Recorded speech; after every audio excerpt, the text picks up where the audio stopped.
Stop doing free labor for the patriarchy. So how much should I be charging the patriarchy for me maintaining my own health and fitness? What's the going rate these days for a gal doing labor on behalf of the patriarchy? You're getting 30 grand? I'm getting 1,000. You guys are getting paid? Hey, hope everyone's doing really well today. Thank you so much for coming to hang out on another video with me. We're about to look at some TikToks and talk about them. If you don't know the lore of this sticker, I had a video go viral a bit ago where my conservative religious parents took the sticker off of my diet culture sticker. So I ordered a new one and it came in today. Yay! I also like how it's kind of LGBT.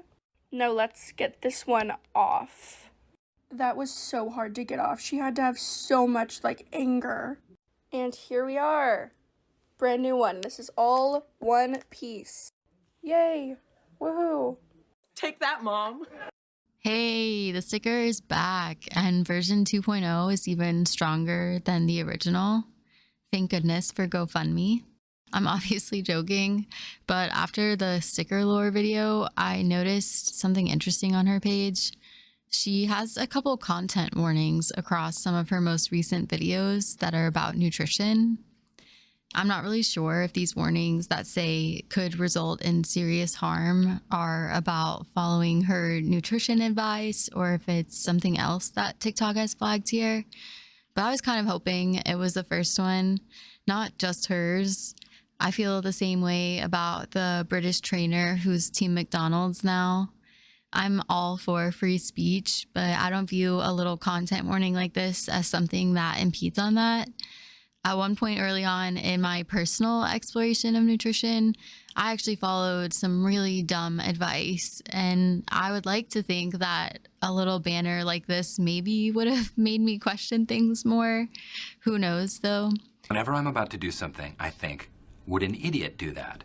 And if they would, I'd be stupid not to do it. Right? Either way, if anyone has a better idea of why she has these content warnings across those videos, let me know, because I'm definitely intrigued.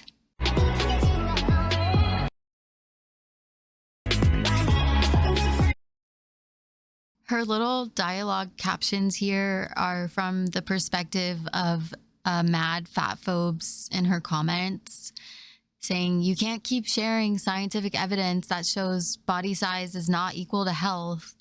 And she says the why not with the caption, but I thought the only reason you hated fatness was because of science. So maybe it's just me, but I think she's not understanding that these comments are about sharing the specific haze science that she does to her large following on TikTok. Not because it's actually threatening the physiological foundations of fearing fat, but because it's misleading people in a way that actually has physical consequences. Imagine there are consequences to your actions. Rhetoric is an art for a reason. She uses her platform to attempt to manipulate people's ideals of health and fitness. Applied widely and on a large scale has all kinds of unintended consequences. And it actually works for a % of the people who come into contact with her content. So I think these comments are probably going to remain a theme in her comment section. You need this to wipe your hands, got blood on it. A little PSA for the girlies that hop on this app and do the latest gross weekly body checking trend, or do a what I eat in a day and flash their abs, or just generally fish for compliments that they are in fact not fat. Come here. Stop doing free labor for the patriarchy. Wow, yeah, I feel like such a fool. So how much should I be charging the patriarchy for me maintaining my own health and fitness? What's the going rate these days for a gal doing labor on behalf of the patriarchy? You're getting 30 grand? I'm getting 1,000. You guys are getting paid? The hierarchy of bodies where one is considered the best, that was designed by men. Maybe you've noticed that heterosexual men have an incredibly narrow definition of what's attractive, and heterosexual women have a much broader one. That's by design. If your feminism does not include fighting fat phobia and body liberation, it's not feminism. That's just another wing of the patriarchy, babes. There is a social hierarchy of bodies that could make for plenty of solid discussions. However, the hierarchy of bodies from a pathological perspective exists regardless of how society treats different bodies. There is a sociological component to medicine, of course. But the meaningful difference here is that we can't indoctrinate our bodies into thriving under physically oppressive circumstances. We can't socialize ourselves into becoming less fatphobic. So perhaps that's why people are showing off their hard work and fitness accomplishments. And there might come a day where you gain weight. And you're still gonna need feminism then. Because if you think men are awful when you're thin, oof, I got really bad news for you. You don't need to trash other body types to make you feel good about yourself. Men do enough of that. We're like feminist heroes right now. Ew! Get off of me! Ugh, as if. Something I think about a lot when I hear this kind of feminism from body positive people is the phrase big D energy. Big D energy isn't some innocent expression, in my opinion. It is women creating a hierarchy, even if it's symbolic, for ideal male bodies and behaviors. And when we see a guy emulating one of those desired behaviors, the expression big D energy is supposed to be used as some kind of cookie. You get rewarded by what? Compliments about the size of your stick? Moving on. For someone who wants to represent a group of people that have made one of their main asks to not be judged off their appearance, she sure is comfortable lumping an entire half of the population into one clearly defined homogenous identity. Men are awful. And to me, that's not actually progressing the conversations that we do need to be having. That aside, I also can't help but notice that one week I hear a lot of this "what won't men go for" kind of discourse. Screw anything that moves. And then the next, it's this "men are so narrow in their views of attractiveness." It can't be both, and it doesn't need to be either. I'm not here to do men's rights activism, but I don't hear any of her message here as a girl and feel empowered by it. I just kind of feel like she hates men and feels better than women who care to maintain any certain appearance. And obviously those are my own interpretations. What do I know? This next clip is a spoiler alert from Grey's Anatomy, apparently. So if that means something to you, you should skip it. It is being shared by the fat acceptance community because to them, it's apparently a positive example of media addressing medical fat phobia. So let's check it out. Perez made a nice catch on this patient. Caught a foot drop that I missed. Spinal disc herniation.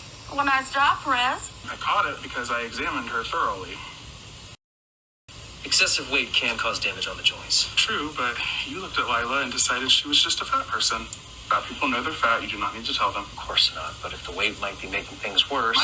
Might be. Obesity is a disease. It's not as easy for some of us to lose weight as it is for you. So the big deal is that he missed the diagnosis of a drop foot because when he first encountered the patient, he thought she was just having joint pain from excessive weight. The first place I got hung up is this intern prefacing his little diatribe with, "Obesity is a disease." Today, it's empowering for obesity to be a disease, but any other day, classifying it as a disease is another example of medical fat phobia or some big conspiracy on behalf of the American Health Association. When this issue was first brought to the AMA, the timing was interesting because it happened at the exact same time that two major pharmaceutical companies had just released brand new weight loss drugs. Make of that what you will. And that is the totally true and totally bonkers story of how obesity was classified as a disease. Remember the major bag alert trend from just a couple weeks ago? But for today, it gets to be a legit disease because it serves the scene better. Sorry, made a snap judgment based on her history and BMI. Oh, stop looking at the BMI. Excuse me? It's stupid.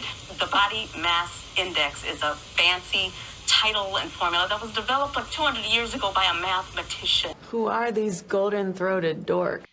I think the point is supposed to be that it wasn't created by a doctor, but I still think it's funny to knock a formula because it was created by a mathematician. It doesn't account for differences in the density of bones or muscle tones or fat. It looks at numbers, not distribution. So stop looking at it and examine the patient. So why is it even on the charts still? So insurance companies can rob us blind. Hey, they charge higher premiums for high BMI. Told you it was stupid. Now, there is truly just something special about mainstream media showing and sharing the narratives that fat people have been screaming from the top of their lungs in the margins for years. And a show like this doing due diligence to fully explicate it out throughout the episode. And Perez standing up for himself in that moment and not letting it go and not being like, thank you, doctor, but being like, yeah, because I did my fucking job and you didn't, bitch. Pretty legendary, if you ask me.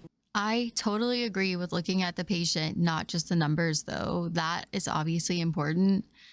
But what's truly dumb about this scene is that even if the doctor took both of their advice, it wouldn't have disqualified his supposition that weight could be making things worse. Why you pouring me? I'm right. For this scene to work, they had to make the doctor unbelievably ignorant.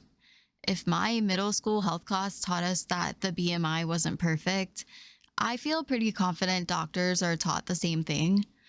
And I can't help but to note that the fat acceptance community loves to counter health arguments with the health risks of being underweight, and all of that data is based on BMI. So they are actively validating BMI every time they want to weaponize those stats. Overall, this just felt corny to me. Yeah, I know, I heard that. That's corny. We're going to call it here today. Thank you so much for making it to the end with me. If you're still here, let me know what you thought about the video down below. If you liked it, please let me know by giving the video a like and subscribing. I'll see you all in the next video. Until then, take care.